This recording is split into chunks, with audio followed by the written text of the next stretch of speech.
Hello, hello. Welcome back to another Purpose and Pixie Dust podcast. I am super excited for our guest today.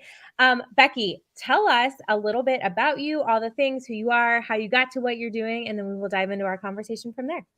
I'm so excited. I feel like I'm taking a trip to Disney right now. Honored to be in your space. I'm Becky Aste. I'm a trauma-informed marriage coach, and I help deeply committed but emotionally exhausted wives save their marriage by moving trauma out of their body. And I'm not, coming from a place of I've just like nailed marriage and let me shower you with my wisdom. I wanted that to be my story, but it wasn't. My husband and I married young. We were married for 10 years, and when we were good, we were good. But when we weren't, we had this toxic dance of like codependency and addiction, and we fueled our negativity and brought out some of the worst of each other over the years. And it reached its head year 10 of marriage. 2 kids later, we found ourselves separated and on the verge of divorce. And I was really frustrated because we had tried everything. We had tried therapy, couples counseling, EMDR, books, podcasts, marriage retreats, like every stone you could unturn. And how are we worse off than when we started?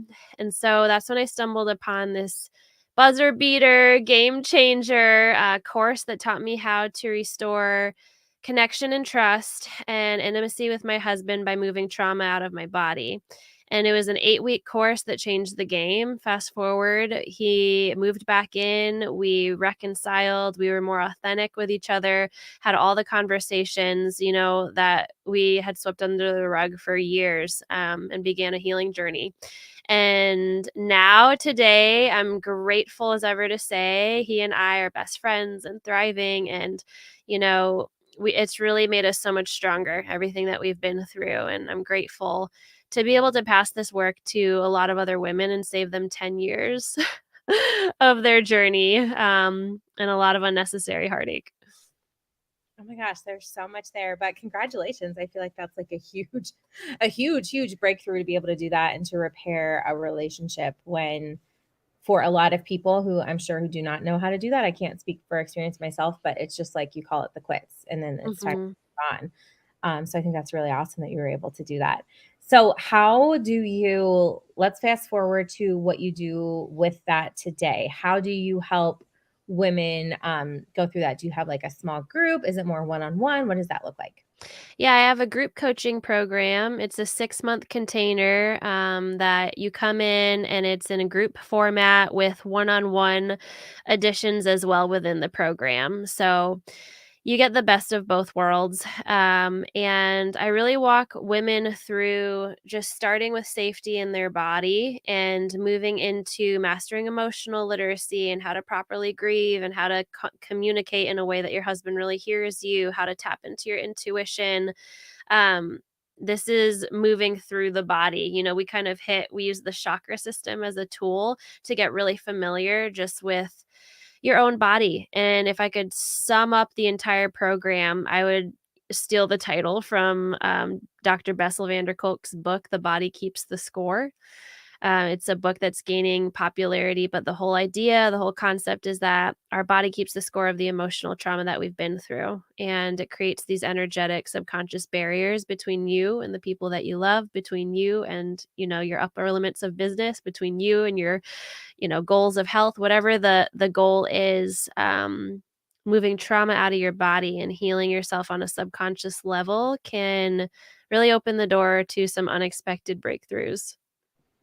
Yeah, absolutely. And I feel like I have just really started diving into the energetics of that because to me, when I first heard the word trauma in the business realm or amongst my friends, like I was so used to thinking of like trauma as like huge big events. And I think it's important to remember that it doesn't have to be.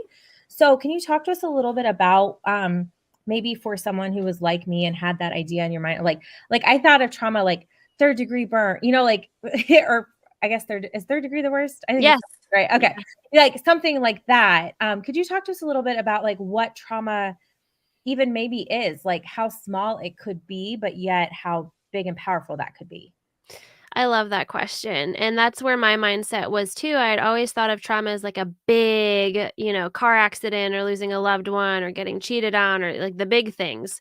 And, those are known as big T traumas. Big T traumas are things that really threaten your sense of safety, often in a big, too fast, too soon, too hard type of way.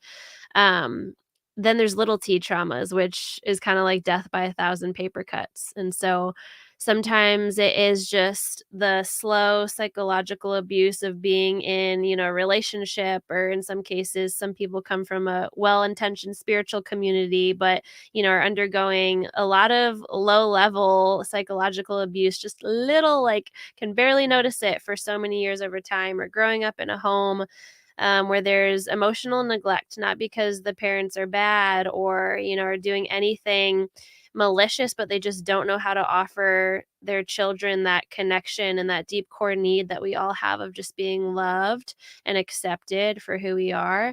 And so there's so much trauma that can just sneak under the radar, but the definition of trauma is anything that overwhelms your nervous system's ability to cope. And so it can be a big jolting thing, or it can be like death by a thousand paper cuts. Oh my gosh, I've never heard it explained that way, and I think that's such a good visual. Mm. A lot of the times when we're dealing with that, again, it's not that big thing, and it's a little thing. And a lot of people that I have talked to have a hard time figuring it out. Do you see that as well? I'm sure you do in your line of work. Yes, because one, I think just understanding the definition can help clarify. Like when you dig into the definition of trauma and then kind of hold that up as a mirror to your life experience, that can sometimes help. Like, oh, by definition, yeah, that's what I've been through.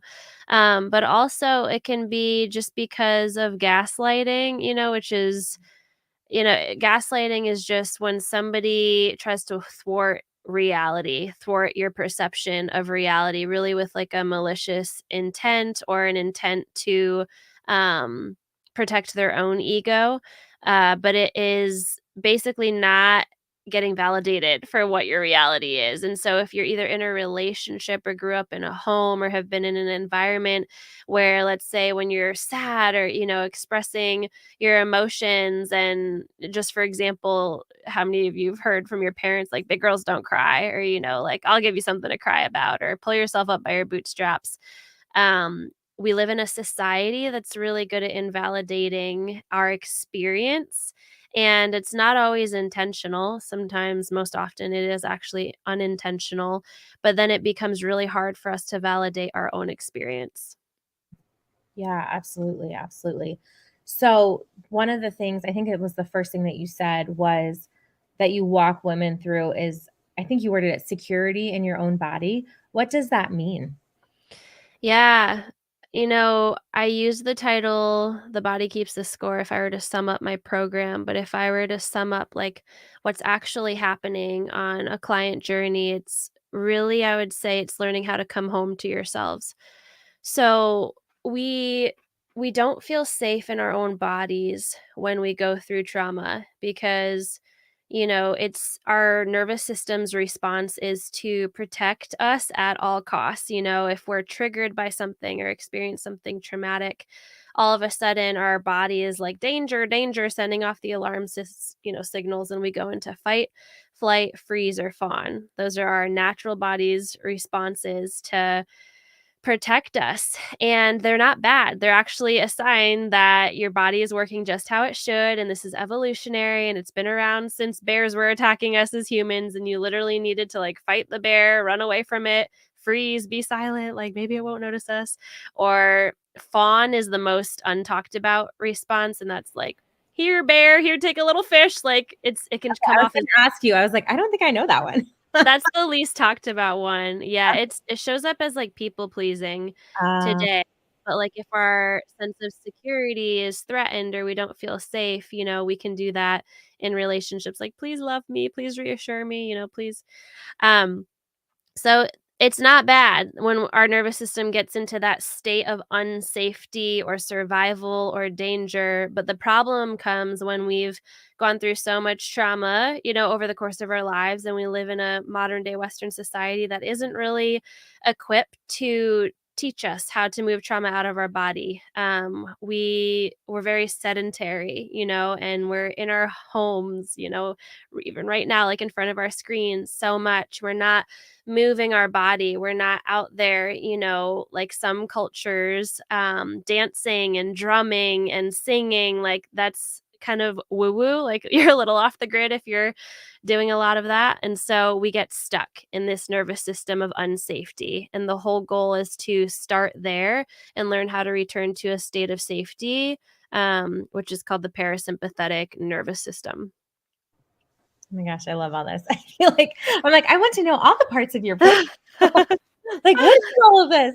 And it's so, if you have been a listener of the show for a while, I have added in some of the woo as I have been starting to learn about it. So I think this is probably right along with my listeners, exactly where they are at in the journey too. So how did you decide to turn all of this into a business? Let's talk about that. Because I always love to hear how people were like, yes, I should help other people with this.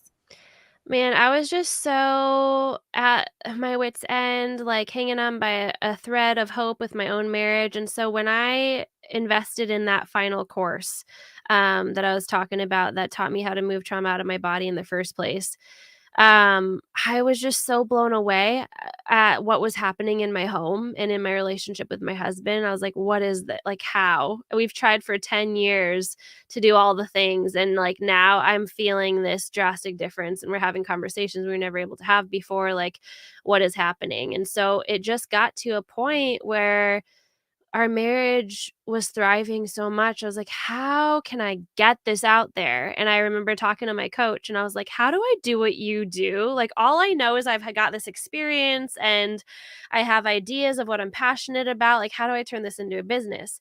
So she directed me to a business coach and she was like, "She'll teach you everything. Just go with her." And so I did that. I was like, "I don't know what I'm doing. This is a leap of faith."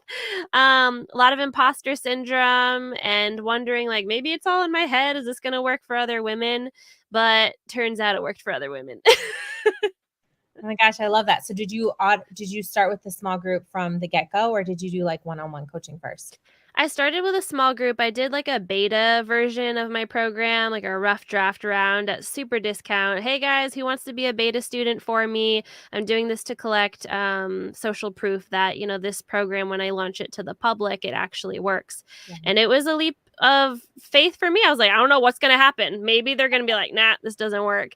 Yeah. And it was just the most beautiful transformations and testimonials. And it helped give me the confidence, move from imposter syndrome to like, damn, this works for you guys too. And have been public ever since. So always group coaching. And I've actually just recently added one-on-ones to the program. And I'm hiring another coach to help me out with that because it's getting to the point where I want to also work in peace and not be doing everything. Yeah. Yeah, it's hard with the systems as you like grow and scale. Like they say new level, new devil. So you have Yes. something new that you get to learn. Um, oh my gosh, my mind just went blank with what I was just getting ready to ask you.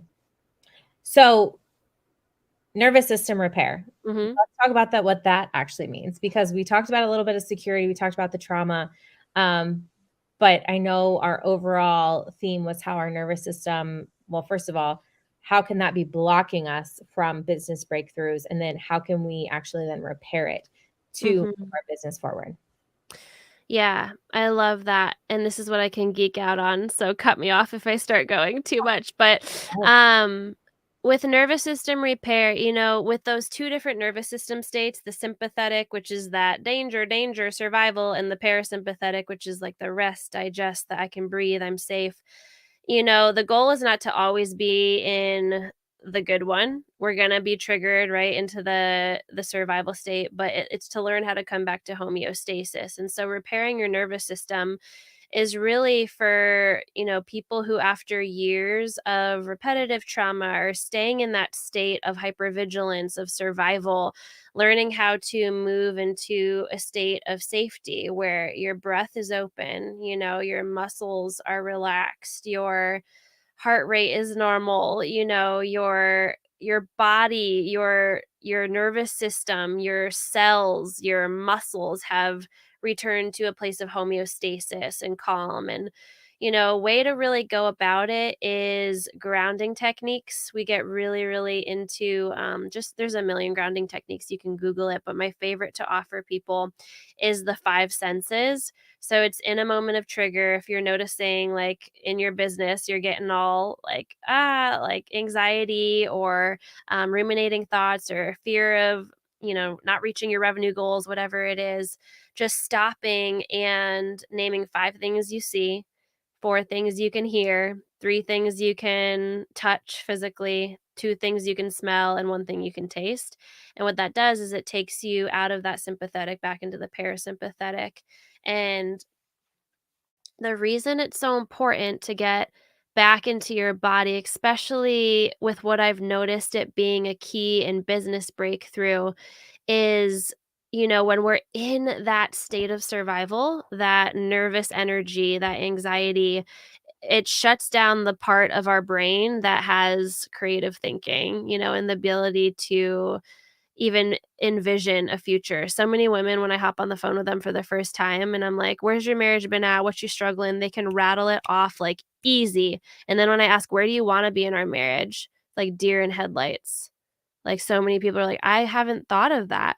Because when you're stuck in that survival mode, you can't really think about possibilities. Like, it really does shut down that part of your brain.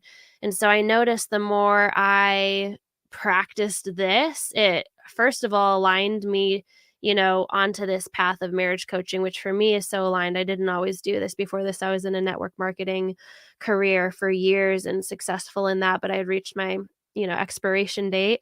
And this, set me on this track. But then every time I've deepened the nervous system work and healed my body a little more, I've noticed new breakthroughs in the business as well. Oh my gosh, I love that. That's so cool. I have heard of that technique, but it's been a really long time, and I don't think that in the way I heard it, they called it grounding.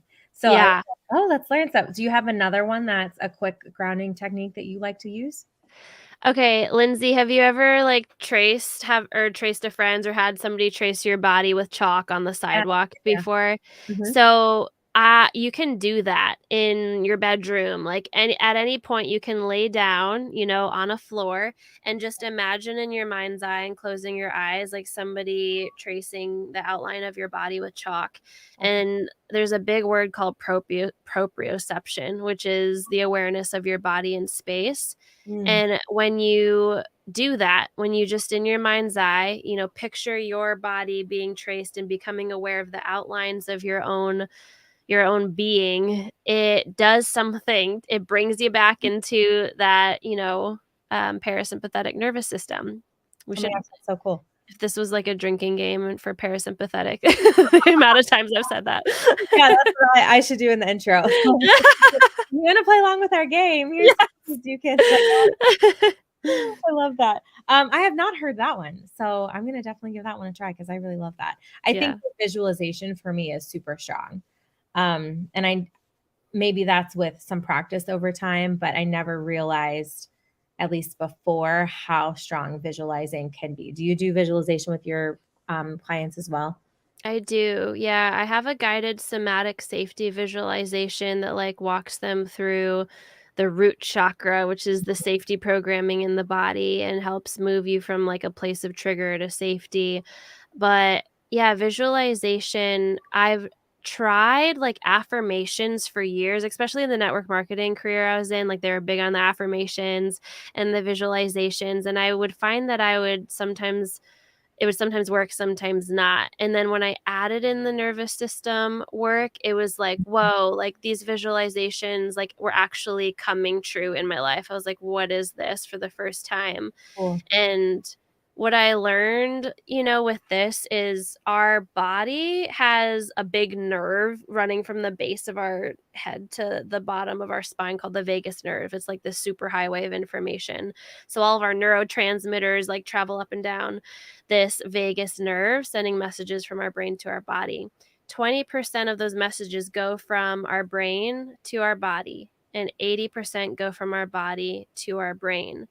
Oh, So if you're like trying to reach new breakthroughs in whatever area of life it is, business, relationship, health, wealth, doing things from like the neck up, like talking or saying affirmations or visualizing or, traditional talk therapy, listening to podcasts, all of those things, serve a part. But if you're only doing those and not getting into your body, it's like a salmon swimming upstream. So if you want to work with the 80% of the direction that your body's messages are being sent, yeah. incorporating the body into the visualizations will like superpower your visualizations. I've never heard it described that way, but that makes so much sense. So is that why journaling, like, is journaling part of that 80%? Is that why people add in journaling to make it more powerful? Or do you mean like full body? Man, journaling, actually, I hadn't thought about that one, like, Because it's because it's using your hand. Like, I do know journaling taps into multiple parts of your brain center, Mhm. but I don't know which one that would be in. Now I'm curious to check. But Yeah. one thing is like EFT tapping. Have Yeah. you heard of that? Where Yeah. you're tapping on the meridian points. Um, that's a way to incorporate the body into those visualizations, or just like making sure your body is calm first before you do that. So maybe you use a grounding tool and then start to visualize, Okay. um, and it super powers it. Oh my gosh, I love that. I'm gonna definitely add that too. I need to be taking notes over here. I'm gonna have to go back and listen to our own interview to add some of this into my daily routine. This is so good. So I didn't know you were a network marketer as well. I don't know if you know that about my story, but I also No. network marketing. That's kind of how I got started. So do you feel as though your career in network marketing has helped you in your business in any way, whether that's social media, knowing a little bit online, or any of that? 1,000%. I wouldn't have been, like, even half as ready for this if it weren't for the network marketing Mhm. experience, like, going live and leading a team and, being comfortable on camera, like, being able to teach, like, there's so many skills, but it just felt like I reached an expiration date with that, and at first I was like, "I can do both," and I know you do many things. I admire you because you juggle so many balls, but yeah, I was just like, "I think I need to pick one," and I feel Yeah. called towards this. Yeah.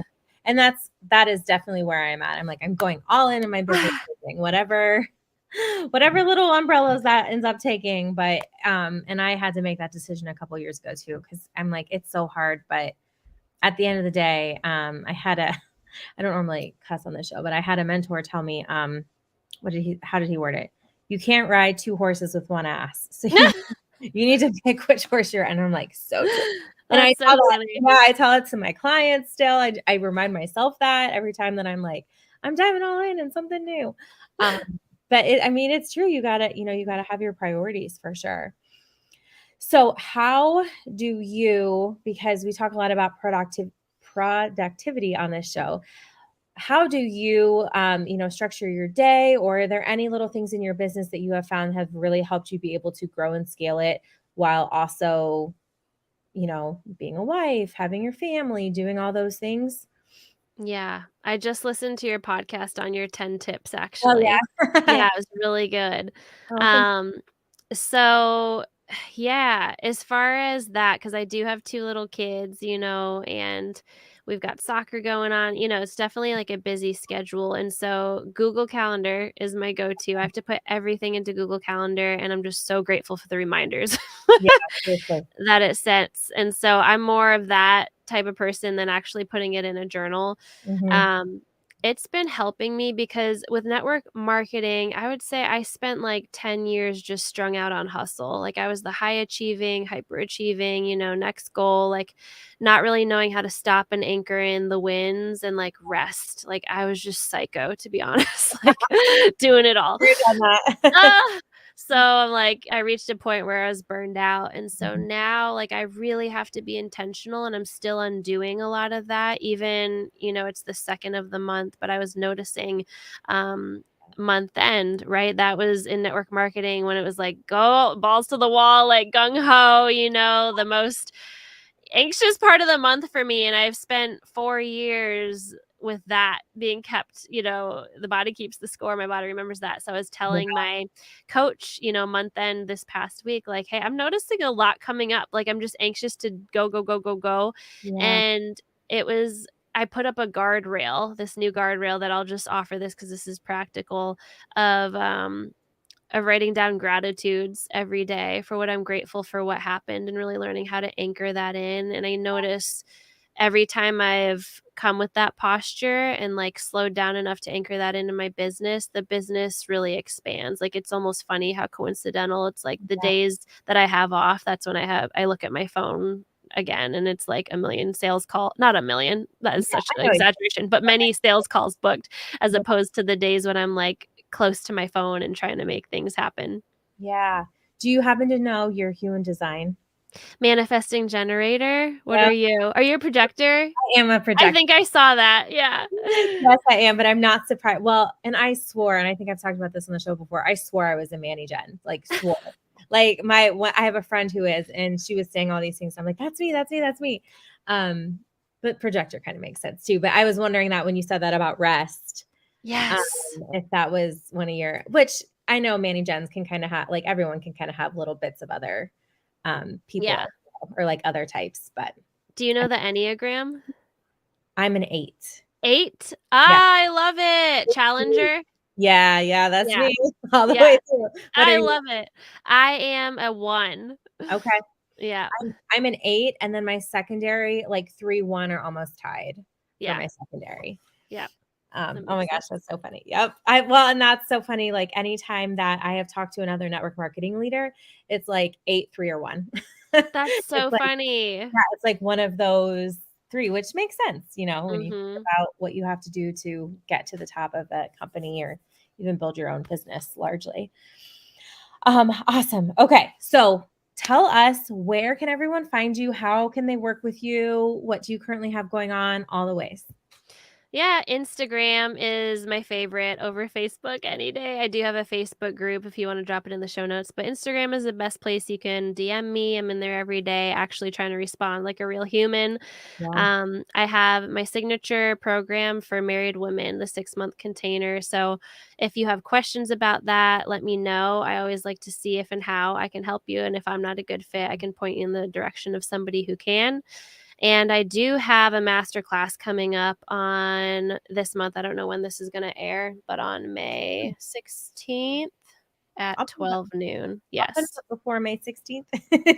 Yeah. We'll drop the link to that in the show notes too. Okay, so I thought of one other question that I had thought of earlier when we were chatting. Mhm. So your program is for women. Is there at any point in your program, do you bring in the men or do you bring in the spouse? Because I'm like thinking to myself, and again, I'm Mhm. not married, but I'm thinking to myself, like, this is a two-way street. So if I'm doing the work, he better be doing some work too, right? I I'm like, love that question. about it. It's a common question. I don't currently have men in the program, but the women who are in the program are allowed to share the modules with their husbands. The only time I've talked with men are on the like initial discovery call, and they're like, "Who is this chick you met off the internet?" And they want to vet me, and it makes sense, and I want them to ask all the questions they need to ask. But it's actually really empowering for a lot of women because what I found with so many is I tend to attract, I don't know why, the women who feel like they're carrying the burden of like trying to save the marriage, and hubby, they don't feel like is putting in the same amount of effort. And Yeah, so they have been held back by this limiting belief for so long that like, I can't change my marriage if he's not on board. right. And it is a really empowering secret that I like to dish, that you can actually save your marriage even if your husband's not on board today. Because when you get to the energetics and you learn how to show up in a different energy from rewriting your subconscious blueprint, you go from holding up this sign that says basically like, I cannot be trusted, to a sign that says I'm safe, like welcome, and you're able to shift the toxic dance simply by the work that you're doing. And so what I found is a lot of husbands who's are not on board at the beginning, like this has been the game changer for women and not the years of, hey, read this book or let's go to couples Right. therapy or whatever, attempts we try to change them. Yeah, yeah. No, that makes complete sense. I love that. Okay, rapid fire questions that I like to ask at the end. Morning routine, evening routine, neither, both. What's your take? Uh, I used to be so routine oriented before kids. I would say like both in ideal, in reality, like none right now. Yeah, yeah. Okay, that's totally fair. I love it. Best or favorite personal development and or business book that you have read? I know it's hard. Or one you're currently reading. I The put that in there too, because sometimes that's easier. The Ruthless Elimination of Hurry by John Mark Comer. Ooh, I've never heard of that. So good. Oh my gosh. Every type 1 needs it. Okay, good. Then I'm buying it tonight. Love it. And then last one, favorite vacation spot or one on your list that you are going to go to? I think my favorite vacation I ever took was my honeymoon to the Dominican. It was Oh, yeah. amazing. I wanna Did go you back every go to day. Punta Cana, or where'd you go? What'd you say? Were you in Punta Cana? Yeah, Okay. I Yeah. was. Yeah, the resort was the Rio Palacio. Yep. Yep. I've heard of that. I don't Aw. think that's the one I stayed at. I don't think. Oh my gosh, it's been so long ago. I need to go back though. Get some sun on the beach. I was just saying it's so gross here in Ohio today. It's like 42 and rainy. I'm like, this is May. What is happening? It's the same here. It's like 42, rainy. I'm in Northern Virginia. Yeah. Ugh, what is this? I'm over it. Mhm. Over it. All right. Well, Becky, thank you so, so much. Everyone, I will make sure that I drop all of her links in the show notes and in my email if you're on my email list. And so you guys can go and find Becky, connect with her, take a screenshot of this when you're listening, tag us on social, and we would love to keep the conversation going. Thanks again, Becky. Thanks, Lindsay.